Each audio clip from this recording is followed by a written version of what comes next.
Nous sommes dans le christianisme, nous parlons de la marche par la foi. Le dictionnaire définit de manière simple la marche comme le fait de se déplacer en mettant un pied devant l'autre. Marcher, c'est se déplacer en mettant un pied devant l'autre, simplement. Ça veut dire que si tu marches, il faut mettre un pied devant l'autre. En fait, il faut avancer. Il faut avancer vers une destination fixe, une destination donnée. Alors, la problématique de la foi, elle est plus profonde. Et c'est sur elle que nous allons nous appuyer ce soir. L'apôtre, lui, il fait comprendre que déjà, tous marchent, mais chacun a sa façon de marcher. Pour ceux qui le savent, les aveugles marchent. Et ils ne marchent pas comme ceux qui voient. Mais ils marchent quand même. Ils se déplacent.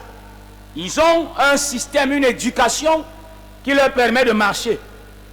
On ne peut donc pas dire que parce qu'ils ne voient pas, ils ne marchent pas. Dans un autre monde, quelqu'un me disait, quand j'ai les yeux fermés, je vois plus encore davantage que quand j'ai les yeux ouverts. Bon. Les initiés de l'autre monde comprennent. Donc, ici, quand nous entrons dans le domaine de la foi, l'apôtre Paul fait comprendre que, effectivement, nous vivons dans deux mondes. Bien qu'étant dans un monde, mais ce monde est réparti en deux. Celui du visible et celui de l'invisible. Et l'apôtre qui écrit l'épître aux Hébreux, lui, fait même comprendre que c'est de la sorte que nous reconnaissons que ce que nous voyons n'a pas été fait des choses visibles, mais au contraire des choses. Ça veut dire que le visible a son origine dans quoi? Dans l'invisible. Et l'apôtre démontre donc que marcher en s'appuyant simplement sur ce qu'on voit peut nous amener quelquefois à arrêter de marcher. Comprenez?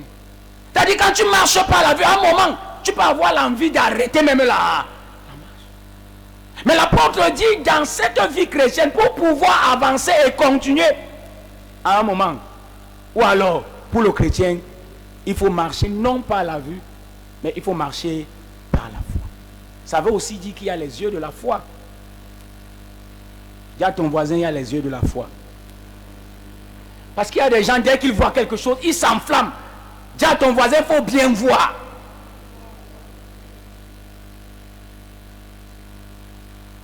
Alors quand on parle de la foi, je voudrais essayer de lever l'équivoque en disant, beaucoup parlent de la foi, mais beaucoup sont dans ce qu'on appelle la présomption de la foi et ils proclament être dans la foi. J'explique. Le fait de penser que tu as la foi ne veut pas automatiquement dire que tu as la foi. C'est une pensée. Vous voyez, non? Je pense. Le fait de se dire qu'on a la foi ne veut pas dire qu'on a... Le fait de se convaincre soi-même qu'on a la foi, ça ne veut pas dire qu'on a la foi. Et c'est le pourquoi, vous savez, j'aime l'autre. L'autre là. L'autre là qu'on n'appelle pas. Lui, quand tu dis que tu as la foi, il te voit comme quelqu'un, comme une personne dangereuse. Il ne te voit plus comme tout le monde. Parce que dire que tu as la foi, c'est comme si tu es déjà comme un colonel ou un général qui a le droit de port d'armes sans contrôle. Donc il tire, personne ne demande pourquoi il a... C'est ça celui qui a la foi. Et quand tu dis que tu as la foi, Satan te regarde comme cette personne et il ne peut plus te traiter comme un simple civil. Il va te traiter comme quelqu'un qui a le droit de port d'armes. Donc ça veut dire que c'est comme dans le film des westerns. C'est tant, tu bouges, je tire, tu tires, je bouge. Là. Et il ne peut plus utiliser la même arme contre toi. Il va utiliser une arme qui correspond à ce que tu dis que tu es. Et c'est là donc qu'il y a souvent le problème avec les chrétiens. Je dis que j'ai la foi, mais quand la balle arrive... Et souvenez-vous que l'apôtre dans Ephésiens 6, il parle des armes de l'esprit. N'est-ce pas? Les armes spirituelles.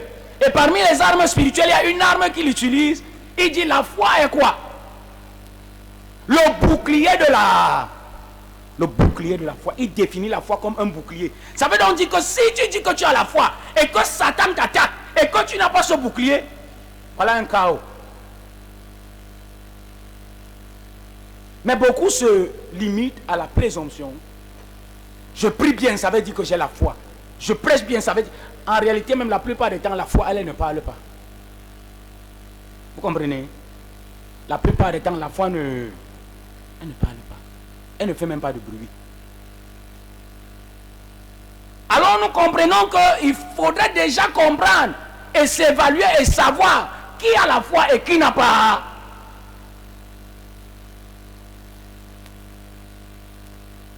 La foi. Beaucoup de connaisseurs disent que, ou alors les théologiens font savoir qu'il y a 3 types de foi.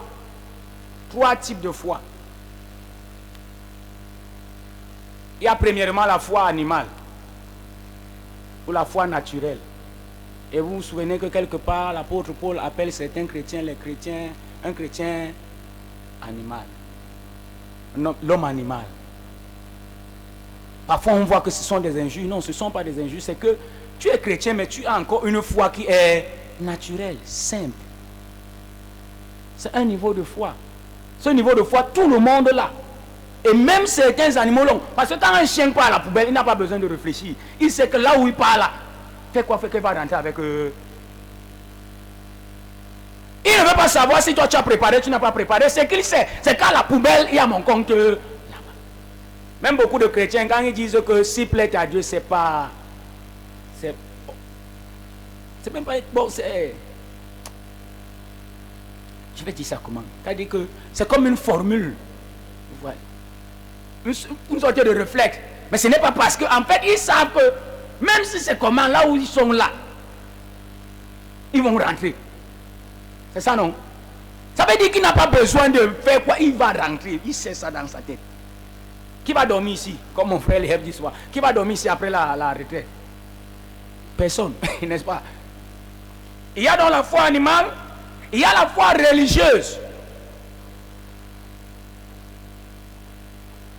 C'est la foi qui est basée sur des dogmes.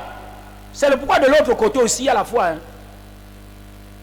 D'ailleurs, il y a quelqu'un qui m'a dit que quand tu arrives là, la première chose qu'on te présente, c'est la Bible. Pour te faire croire que non, ici, là, il y a Dieu, il n'y a rien de Dieu là-bas. C'est une foi qui est basée sur l'ensemble des dogmes. C'est-à-dire, il y a des dogmes qui sont arrêtés et c'est selon ces dogmes qu'on réglemente sa foi. C'est le pourquoi, si ta foi sort de ces dogmes, on commence à te regarder bizarrement. On se comprend, non? Oui, il y a quelqu'un qui m'a taquiné en me disant que son bon manso. Ceux qui comprennent le bassa comprennent, il y a des choses qu'on ne dit qu'en bassa. Son bon manso est corrière et man bimsa. Mais quand il est au bel bang, babu hamé ou banga. Parce qu'il y a des gens qui, à un moment, quand tu arrives à un certain niveau de la vie, ils vont te dire que tu es sorcier, tu n'es pas normal. Ça ne peut pas être possible. Parce qu'en fait, selon ce que nos dogmes nous ont imposé, on ne peut pas croire qu'un homme normal, ou alors un homme puisse aller au-delà de ces dogmes. C'est pourquoi vous allez voir, il y a des gens qui viennent à l'église, ils ont la foi. Leur foi, c'est que je sais que chaque dimanche, je dois aller à l'église. Mais si tu lui demandes en réalité pourquoi tu dois aller à l'église, il ne va pas te répondre. Tout ce qu'il sait, c'est qu'il doit aller à Nga. Il y a même d'autres, ils sont là. Là, la sortie, tu lui demandes que le thème c'était quoi. Il va appeler son voisin derrière que papa, ça va aller qui.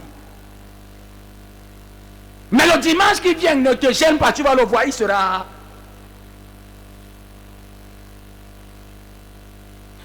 Il y a alors la foi qu'on peut appeler la foi, si ce n'est pas une tautologie ou je ne sais pas, la foi spirituelle. La foi liée. La foi authentique. Merci papa. La foi authentique, la véritable foi. Et alors l'apôtre, bien que les théologiens ne s'entendent pas sur qui a écrit l'épître aux Hébreux, mais le message, lui, il a été retenu comme bénéfique au peuple.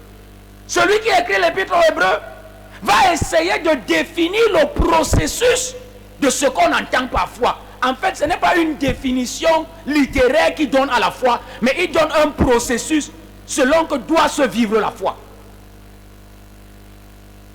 On se comprend? Beaucoup, quand tu demandes que la foi, c'est quoi, il te dit, la foi est la ferme assurance des choses qu'on espère, une démonstration de celles qu'on ne... Aucun dictionnaire ne définit la foi comme ça. Donc, l'apôtre nous donne comme un manuel d'utilisation de la foi. Voilà, dis à ton voisin, c'est le manuel d'utilisation. C'est le manuel du... C'est-à-dire qu'il faut savoir comment... Quand tu as ça, tu lis. L'autre jour, j'étais dans le bus et les gens là, ils sont forts. Les gars qui vendaient les produits là. Le gars parlait. Quand il regarde ma poche, il n'y a plus grand chose. Mais le gars a tellement bien parlé que je lui dis que donne-moi quand même le produit là. On ne sait jamais. Et il me dit que n'oublie pas la notice. Il y a la notice, il y a le manuel d'utilisation. La foi va devenir, l'apôtre va définir 4 aspects importants dans le domaine de la foi. Il commence premièrement en parlant de... Il dit la foi est la ferme. Premier niveau, fermeté. Je voudrais qu'on comprenne fermeté là. Parce que parfois on a compris fermeté, mais parfois on me demande qu'est-ce qui fait problème. Ce que je voudrais dire, c'est que la Bible nous dit que la foi vient de ce que l'on entend. Et ce que l'on entend vient de la parole de Dieu. C'est la vérité, n'est-ce pas? On a entendu de Dieu, on a écouté une prédication, on a été convaincu par un enseignement, on a été touché par une parole sortant de la bouche de Dieu, par un serviteur de Dieu. On est touché par cette parole, on la reçoit avec joie et on est d'accord avec elle. On dit même que désormais, on va marcher selon cette parole. Parce que la foi vient de ce qu'on a. Alors la foi crée en nous un désir de détermination à poursuivre les objectifs divins. C'est ce qu'on dit, non? Hein? Voilà. Parce que si c'est fort, je commence en bas ça. Celui qui comprend, comprend. Celui qui ne comprend pas, ne... Alors, il y a la fermeté qui est nécessaire. La première marche dans la foi, c'est avoir la fermeté, la détermination. Mais l'apôtre nous fait comprendre que, contrairement à ce que les gens ont cru, la détermination sur la base de ce qu'on a entendu n'est pas suffisante pour qu'on puisse bénéficier de la profondeur de ce qu'on entend parfois.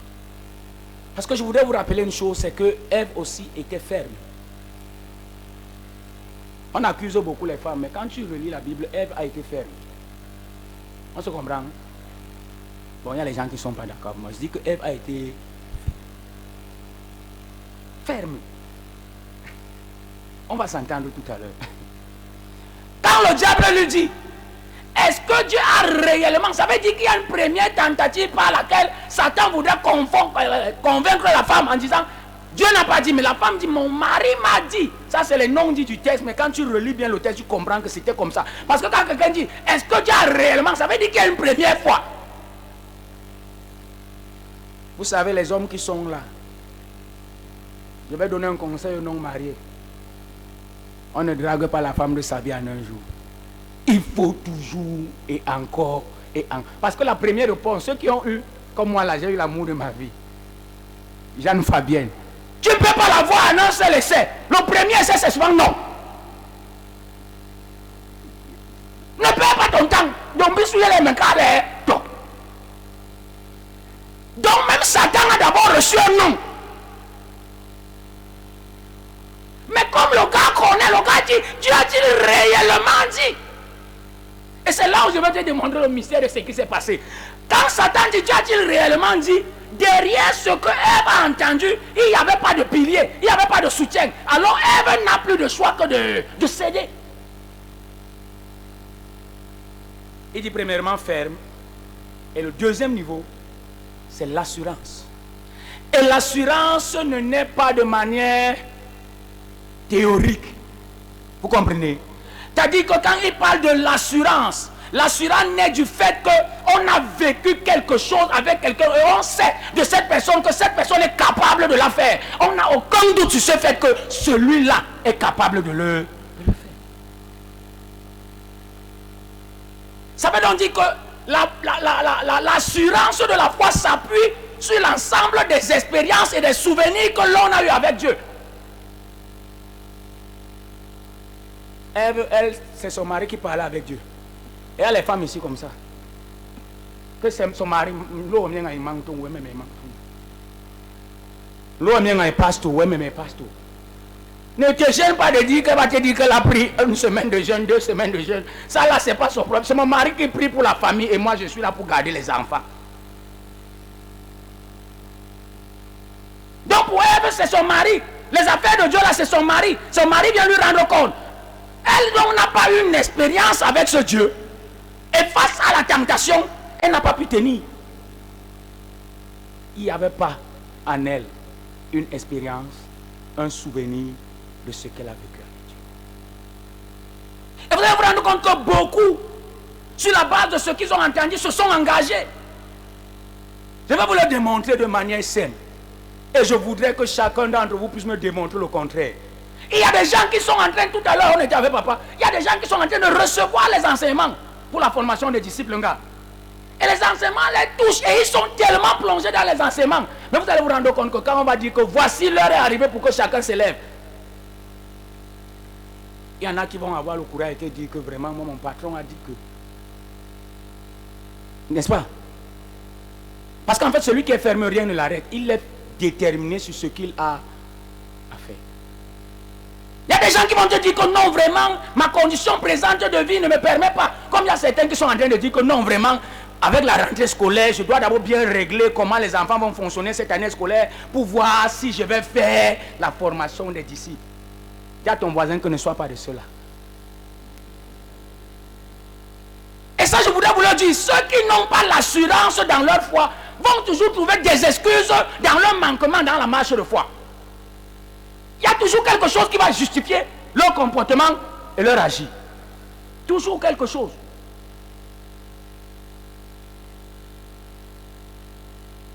L'assurance. L'apôtre dit, j'ai l'assurance que ni la mort, ni la vie, ni les choses présentes, ni les choses à venir, ni la nudité, ni la persécution, rien ne pourra me séparer de l'amour de Dieu manifesté en Romains 8. Je crois 37 ou 37. Il a cette assurance, ça veut dire que même s'il faille qu'il sacrifie sa vie à cet instant, il est prêt à le faire parce qu'il connaît, il sait, comme quelqu'un a dit, je sais en qui j'ai cru. Et quand vous écoutez l'histoire des apôtres et des martyrs, vous allez vous rendre compte qu'ils avaient en eux cette fermeté. Parce que si on vous dit comment ce roi-là, son nom m'échappe, il était même tellement méchant, on ne doit pas garder de tel nom. Néron traitait les chrétiens. Les petits enfants, c'était le repas des lions à midi. Les femmes enceintes, c'était le plat préféré des lions. C'est-à-dire qu'il met dans une arène et il libère les lions. Et on te demande, est-ce que tu crois toujours en Jésus? Tu vois une femme qui, dans son ventre, voit son enfant. Elle dit, oui, je crois que Jésus est le Fils de Dieu. Quand vous voyez, on prenait des chrétiens, on les brûlait comme des lampes. Comme tout à l'heure, là, quand on va descendre, il y aura le noir. Néron, lui, ne pouvait pas accepter ça alors qu'il y a les chrétiens. Il vous place, il attache. Jusqu'en route là-bas, là, vous avez prendre le taxi. Et il commence ici. Tu nies Jésus, je ne nie pas, on allume. Tu nies, je ne nie pas, on allume. Pourquoi les gars ne reniaient pas? Parce qu'ils savaient, ils avaient une assurance en ce Jésus. Quelle est ton assurance dans la foi?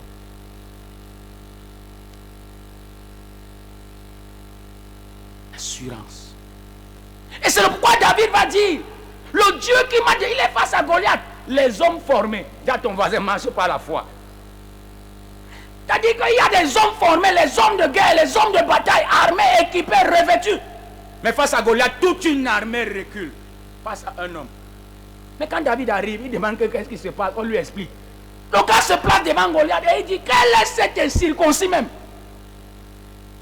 Et les paroles qui suivent, c'est celles qui m'intéressent. Il dit au roi Saül, le Dieu qui m'a délivré de la patte de l'ours et de la gueule du lion me délivrera également de ce Philistin. Il a un souvenir de ce qu'il a déjà vécu avec Dieu. Si Dieu l'a fait sortir entre les mains d'un lion, entre les mains d'un ours, ce n'est pas un Philistin qui va dépasser Dieu. Dans beaucoup de situations, tu abandonnes parce que tu n'as pas un souvenir de ce que Dieu a fait pour toi. Dans beaucoup de situations, tu paniques parce que tu n'as pas le souvenir de ce que Dieu a fait pour toi. Le souvenir rapport sur l'assurance. C'est pourquoi Jean pouvait dire, je sais que mon Rédempteur, je ne peux jamais oublier ce texte, je sais, j'ai la conviction, j'ai l'assurance que mon Rédempteur est... Le troisième niveau, c'est là où ça va un peu toucher. Il dit que ferme assurance des choses qu'on espère. L'espérance. Et vous allez vous rendre compte qu'il y a un fort lien entre l'assurance et l'espérance. L'assurance tire son énergie et sa force sur ce qu'on a eu comme expérience de Dieu ou ce qu'on a entendu comme expérience de Dieu des autres et dont on a eu la conviction. Et maintenant, l'espérance, elle est focalisée sur ce que l'on attendrait avoir de manière désintéressée envers la personne de Dieu. Ou alors attendrait vivre. Il dit donc l'espérance. Et là, je voudrais encore qu'on lève l'équivalent entre espérance et espoir. Parce qu'il y a beaucoup de gens qui ont l'espoir et ils disent qu'ils ont l'espérance. De manière littéraire, quand tu vas dans le français, on va te dire que espoir et espérance, c'est des synonymes, gars. C'est ce qu'on dit. On dit que c'est des synonymes, on dit que non, c'est la même chose. Mais ce n'est pas la même chose. Quand tu rentres dans la compréhension chrétienne, dans la théologie de la chrétienne, tu vas te rendre compte que ce n'est pas la... Vous allez vous rendre compte que l'espoir, c'est où? Tu veux me faire perdre l'espoir? L'espoir, c'est le fait d'attendre et de désirer quelque chose de meilleur pour soi-même ou pour les autres, ayant pour moteur l'émotion et la passion. Ça veut dire que ce qui est à la base de l'espoir, n'est-ce pas? C'est l'émotion et quoi? La passion.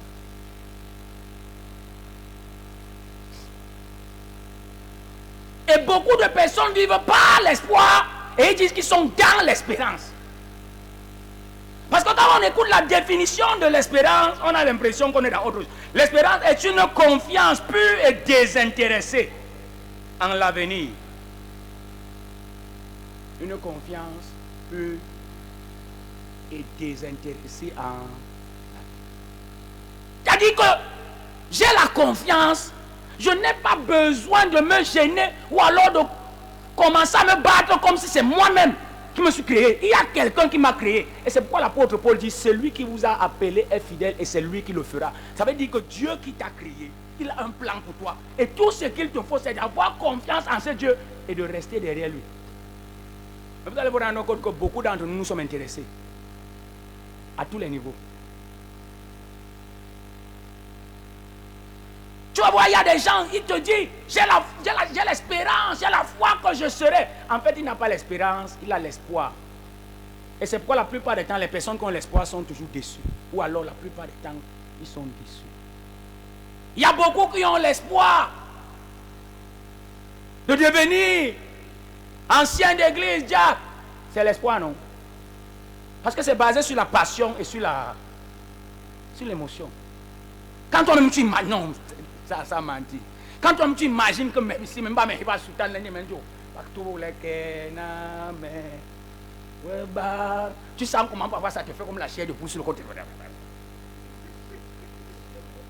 C'est l'émotion. Il y a des gens comme ça, ils vont te dire que je m'imagine assis sur la chair de Adnan. J'imagine ça. C'est quoi? L'émotion. Vraiment, j'imagine. Non, l'autre là, même j'ai imaginé ça. Je vais vous dire pourquoi, même si je me repens après. A dit que dans ma paroisse, Dieu nous fait grâce. Quand c'est fort, on atteint 90. Quand c'est même mauvais que les chrétiens sont fâchés contre le pasteur. Parce que chez nous, les chrétiens se fâchent très vite contre le pasteur. Quand ils sont fâchés contre le pasteur, c'est 45, 50, 60. Quand ils sont contents que bon, bébé, c'est 90. Bon, tu imagines qu'on te dise qu'il y a quelqu'un qui est présent paroissial de la Japé Anna, qui a 300 jeunes, bon. Tu imagines ça, tu dis, mais si c'était... Cette émotion-là te fait, tu dis, c'est les mots. J'imagine être la femme d'un homme riche. Il y a des femmes qui ont des ambitions ici comme ça. Même jusqu'à aujourd'hui, elles sont mariées, mais c'est comme si elles sont mariées par contrainte. C'est-à-dire, elles prient même souvent dire que qu'est-ce qui peut me lever dans le mariage.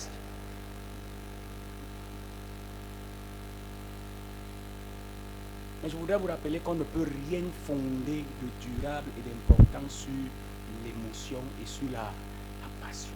Jacques lui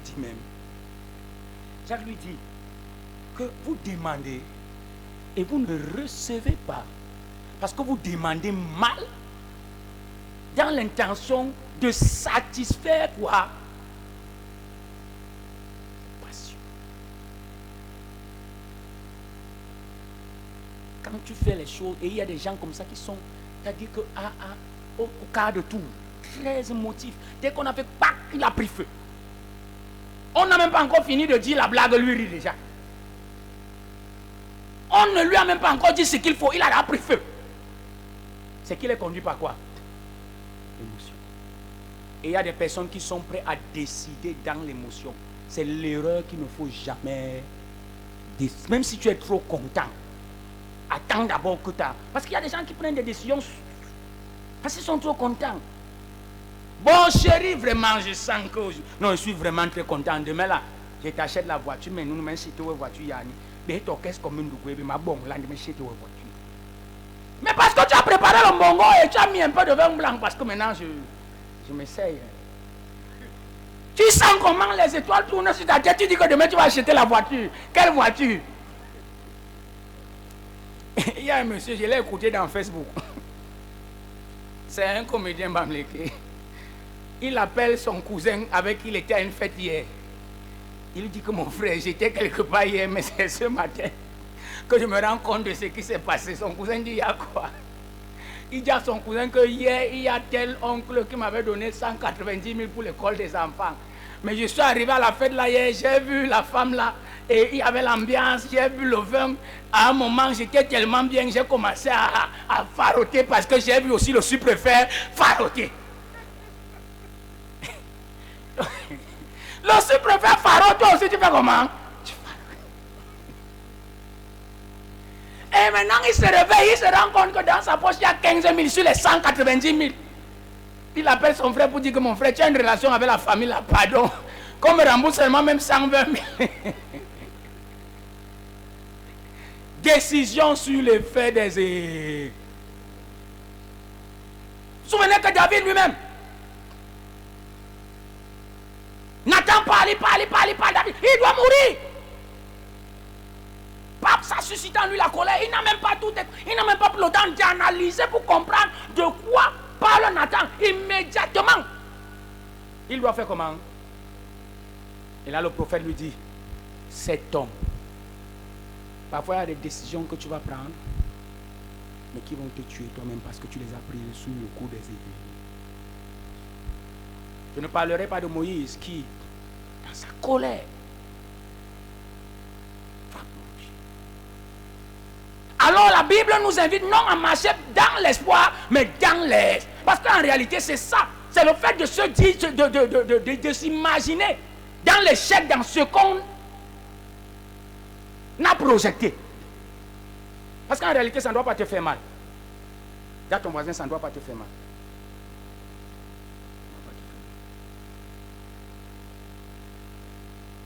Dieu a le plan, il a ma vie entre ses mains, vrai ou faux?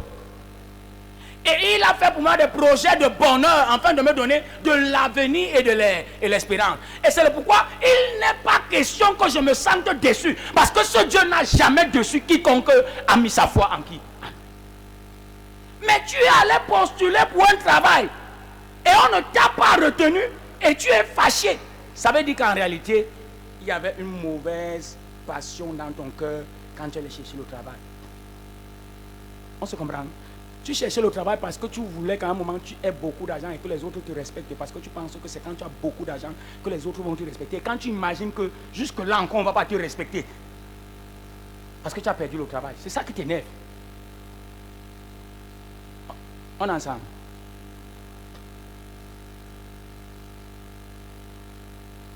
Si tu avais monté comme ça. C'est les gens qui sont là avec moi. Il y a les gens qui veulent de ma banque donner en route.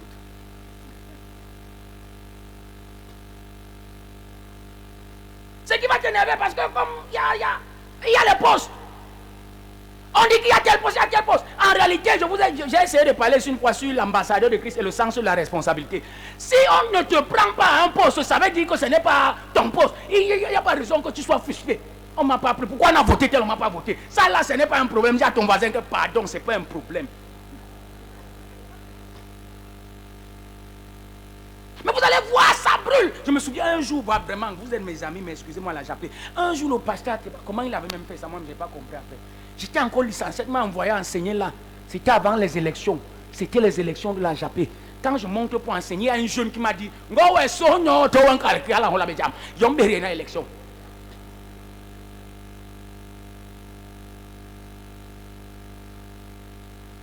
Parce que tout le monde est préparé, gagné. Là maintenant, il faut que je devienne président. En fait, ce qui est en train de te motiver, c'est la passion qui est dans ton cœur de savoir que toi aussi, tu seras devant les gens et on va te respecter. Mais c'est un respect que moi je n'aime même pas. Parce que dès que tu n'es plus président, tu vas confirmer, c'est comme dans l'armée. Quelqu'un a dit l'autre jour que quand tu es caporal ou bien quand tu es général, les gardes sont... Le même jour, on a changé, on a dit qu'on a enlevé le titre là. Le même jour, les gars portent leurs choses, ils te disent que si tu es maître, ils vont te dire au revoir. Si même tu les énerves même, les gars sortent même sans te dire. Mais c'est pour ça que tu vas voir des gens se tuer. Quelqu'un va te dire, moi je ne viens plus dans votre Japé là parce que... Qu'est-ce qui était à la base? Si c'est l'espérance, tu sauras que dans cette église où Dieu t'a appelé, il a un plan pour toi. Et il sait ce que tu as fait et tu ne seras jamais... Pourquoi on a pris l'autre, on ne m'a pas pris? Et il y a même dans les gens parmi les relations, ils se gâtent. Même en famille, ils se gâtent. Pourquoi on aime-t-elle plus que l'autre? Moi, je n'ai jamais eu ce problème. Tu m'aimes, c'est que tu m'aimes. Tu comprends, hein? Non, ouais? Tu m'aimes, c'est que tout le monde n'est pas obligé de m'aimer. Je ne vais donc pas me sentir frustré parce que tellement ne m'a pas aimé, là, aimé tel. Tu ne m'as pas aimé à d'autres personnes qui m'aiment. Il y a ma mère qui est là, elle m'aime. Ma femme m'aime suffisamment.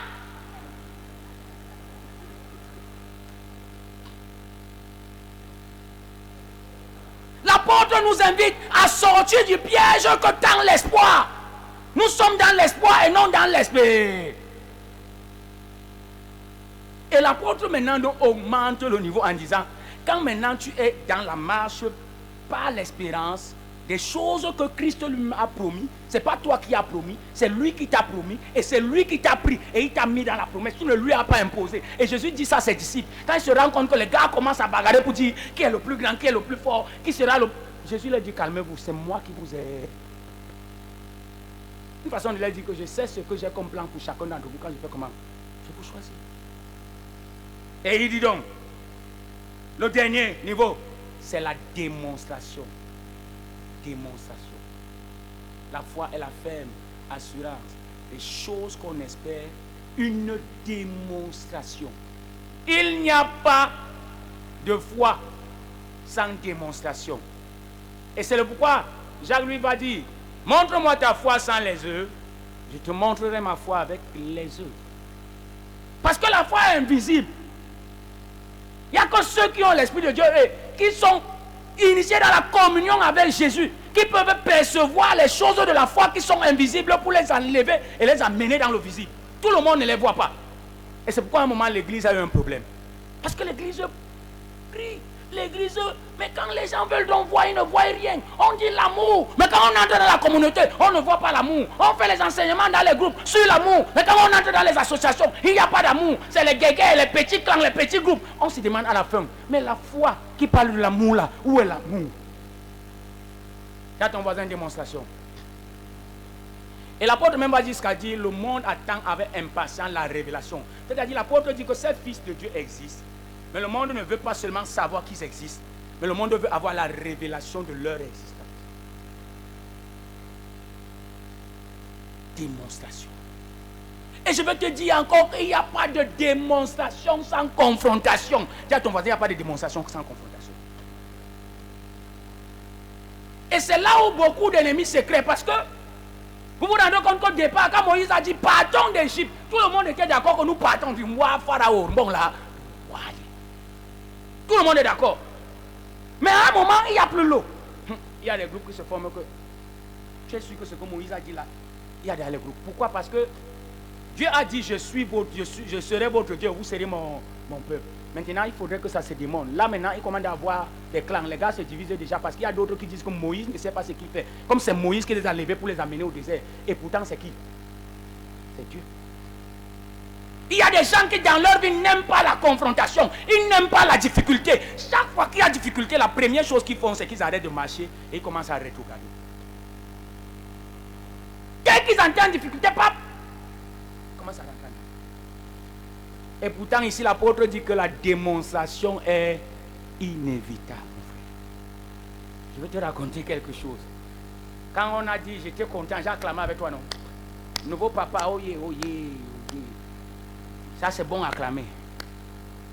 J'essaie de te raconter l'histoire du nouveau papa. Je suis sûr qu'à un moment, tu vas dire que non. Parce que vraiment, mettons-nous à genoux, rendons grâce à Dieu. Et je voudrais vous dire sincèrement, c'est pour moi l'occasion de dire merci au professeur Meka de l'hôpital gynéco. Ma femme a moins de 2 semaines d'accoucher, ou alors d'accouchement, et elle est chez sa mère à Maton. Elle a un problème de tension elle a une grossesse qui fait monter sa tension.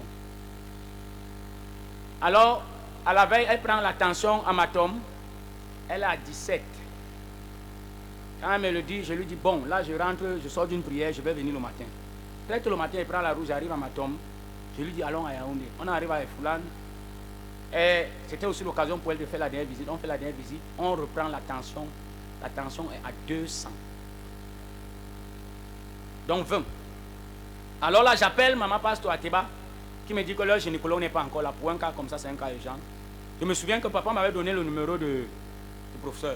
Et qu'elle m'en échange souvent. Je l'appelle, elle me dit, viens avec elle immédiatement. J'arrive avec ma femme à Génico. Ceux qui connaissent les événements de Génico, je n'ai pas besoin de revenir sur ça. Ma femme a la phobie de Génico. La phobie de Génico. C'est-à-dire que pour elle, être déjà à Génico, c'est qu'elle est morte. Alors, je lui dis que ici, je parle en tant que chef de famille. Je ne demande, parce que là, moi-même, j'ai senti que je suis chef de famille. Ici, je te parle en tant que chef de... Ne demande pas ton avis. On entre à Génico. Quand on entre à Génico, on essaie de refaire là, elle est à 23. Et là, on me dit, pasteur, il va falloir que tu remplisses certains documents. Parce qu'on ne sait pas ce qui va se passer. Une femme à cet état, à 23, nous ne pouvons rien te dire. Mais nous savons que comme tu sais prier Dieu, tu vas prier Dieu. Mais remplis quand même. J'ai rempli. Pendant que je remplissais, j'appelais le professeur, me disait ce qu'il fallait faire. J'appelais, je remplissais. J'ai déposé les documents. Et avant cela, j'ai vu ma femme morte. Et il y a quelqu'un qui m'appelait pour me dire, cette nuit, j'ai vu ta femme dans la mort, dans la caisse de la mort. Vous voyez un peu ce que ça te donne l'assurance, non?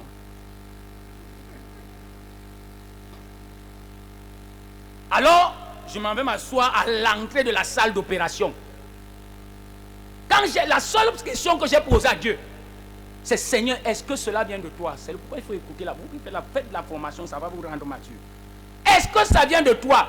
J'ouvre le verset où Dieu dit, si l'on forme des complots contre toi, cela ne viendra pas. C'est suffisant. Je m'assois à l'entrée de la salle d'opération.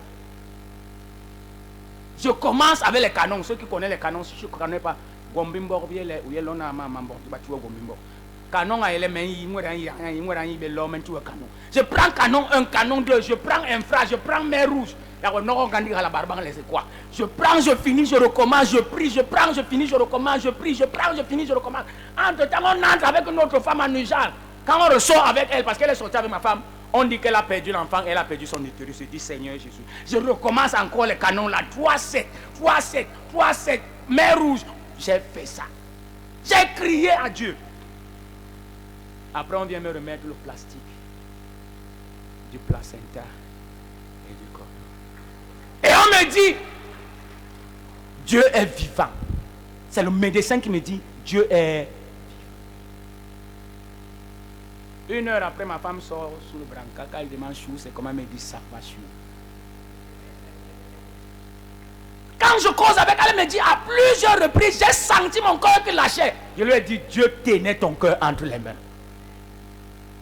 Il y a des situations dans lesquelles, quand tu arrives à ce niveau, au lieu de te lamenter et de te poser les questions qui n'ont pas le droit d'exister, commence à te recommander à celui en qui tu as mis ton espérance. Ça ne sert à rien de sentir en Christ, seul est mon espérance. Il faudrait que ton espérance soit totalement placée en la démonstration. Il y a des situations qui vont te l'imposer. Et là, je parle maintenant au candidat diacre, au candidat ancien. J'ai aussi été candidat avant d'être consacré. Passe par là. Notre église elle est bien organisée. Tu vas voir de toutes les couleurs, tu vas vivre des situations. À un moment, tu vas te demander, est-ce que je sais vraiment Dieu? Ne t'inquiète pas. Le Dieu que tu as choisi, c'est le véritable. La mauvaise chose, c'est de faire marche arrière dans les décisions que tu as déjà prises. La communauté Anna, vous avez pris des engagements. Mais je me demande si vous avez consulté encore avec les pasteurs le souvenir. Parce que les anciens ont eu à braver le soleil. Ils ont eu à braver la crise économique. Après qu'ils aient prévu faire un temple à la dimension de centaines de millions. C'est quand ils ont prévu que la crise est venue. Et ça, je voudrais te le rappeler. Chaque fois que tu veux faire quelque chose pour Dieu, il y a une épreuve qui va se présenter pour évaluer ce que tu t'engages à faire pour Dieu. Nous voulons 15 000 membres. C'est une bonne chose. Nous voulons un temple, nous voulons 4 cultes. C'est une bonne chose. Mais il faut savoir que quand on s'engage, il faut s'engager de manière déterminée. Et il faut savoir qu'il y aura la démonstration. Ne faites pas comme le peuple d'Israël qui à un moment a dit à Moïse, c'est ton Dieu. Ce n'est pas le vôtre. N'aie pas peur d'aller jusqu'à la démonstration. Va jusqu'à la démonstration et tu verras que ton Dieu est vivant. Tu verras le Dieu que Daniel a expérimenté.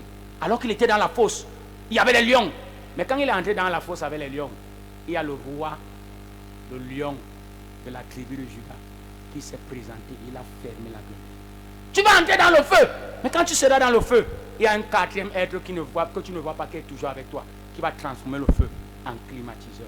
Il y a quelque chose que Dieu a prévu dans chaque situation que tu dis. N'aie pas peur des situations. Va jusqu'à la confrontation. Satan a perdu depuis l'œuvre de la croix. La Bible dit, il les a vaincus en les livrant publiquement en spectacle, en triomphant dessus là.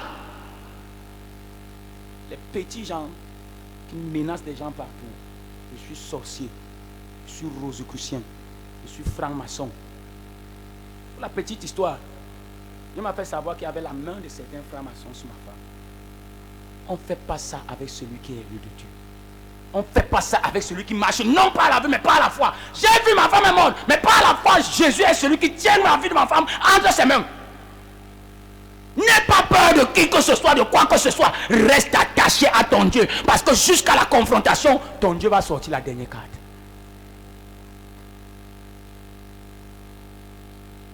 L'apôtre dit donc que si tu as choisi la marche par la foi, tu as fait le bon choix. Mais seulement ne t'arrête pas va jusqu'au bout. Et je t'assure, quand tu arrives à la démonstration, c'est là où tu commences à chanter les cantiques, parce que même si tu n'avais jamais été fier, tu seras fier de ton Dieu. Parce que quand tu vois ce que ton Dieu fait, tu sens tous les... C'est là où le peuple d'Israël disait, Marie a commencé à chanter, tous les autres dieux, ce sont les faux dieux.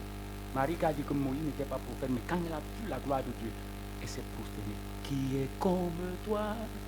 Ô Seigneur, qui est comme toi, ô Seigneur, parmi les dieux, qui est comme toi, magnifique en sainteté, digne de louange. Opérant des prodiges parmi les seigneurs, qui est comme toi, magnifique en sainteté, digne de louange, opérant des prodiges. Le Dieu de la paroisse Adna est le vrai Dieu. Tenez-le fortement. Il l'a fait hier, il le fera aujourd'hui, il le fera encore demain. Marchons non par ce que nous voyons, non par rapport à ce que nous voyons, mais par rapport à ce que nous croyons de Dieu qui nous a appelés. Amen.